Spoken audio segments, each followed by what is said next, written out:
Good Saturday evening, folks. I'm Team Meteorologist Jacob Woods, starting you out here with a live look from our Hoover Hyatt Regency camera. Saw a couple of storms off on the horizon there earlier, but we have avoided the rain here in the Birmingham Metro today. So a certainly good thing to take away from the start of our weekend. 76 in Hoover right now. Let's head on over to Talladega Superspeedway, where everybody in the country will be watching this place right here tomorrow at 2 o'clock, where the big race is going to be happening. Temperature of 77 there right now. A beautiful evening out there. They have also avoided the rain and the storms on this Saturday. So if you're going to be out for the Jack Links 500 race, 2 o'clock tomorrow, a 20% chance. That's the highest rain chance I have for any given location tomorrow. So not everybody's going to see rain, but for those who do, it's a downpour that could last maybe up to an hour, and they kind of just sit in one spot and rain themselves out. Not a whole lot of wind to push these storms along, so where they decide to pop up, they're there for quite some time. But I kind of look at it the glass half full way, right? So if there's a 20% chance of rain on a day like today, I like to say it's an 80% chance that it won't. So certainly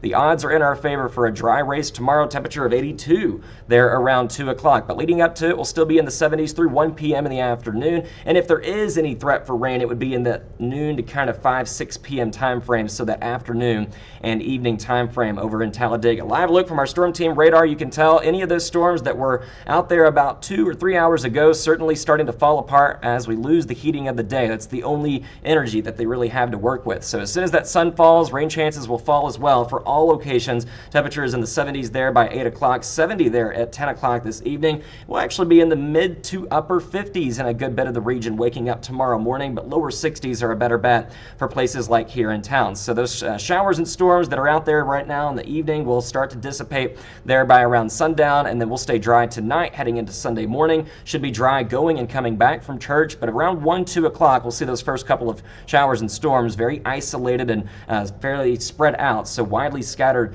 is kind of the placement of the rain tomorrow. So most of you are not going to see a drop of rain. You'll see more sun than clouds. So temperatures will be a bit warmer than today in the mid 80s. Now there is at least a threat for rain all the way through Friday, but the better chance is going to come on Thursday going into Friday as our next cold front is going to arrive. And so we'll show you here on Futurecast. We're going to be dry for the most part for Tuesday and Wednesday outside of those occasional pop-up afternoon storms. But by the time we get into Thursday afternoon and evening, it appears we may see a couple of heavier showers and storms push on through. And like I said, this would be with the leading edge of a cold front, maybe some showers lingering into Friday, but I think most of Friday is going to be dry. This will spark some severe weather to our north and west across the central plains back into the Midwest for Tuesday and going into Wednesday, but this loses a lot of its dynamics by the time it gets to the deep south on Thursday into Friday. So no threat for severe weather at the moment. At the very most, maybe a storm or two could turn a bit on the gusty side. After that cold front pushes through, we're actually talking about a bit of a pattern change. Cooler weather on the way as we go into the May 3rd through 8th time frame, and May 3rd is on this upcoming Saturday. Overnight lows will be back in the 40s and 50s, so many of you are going to be excited about that.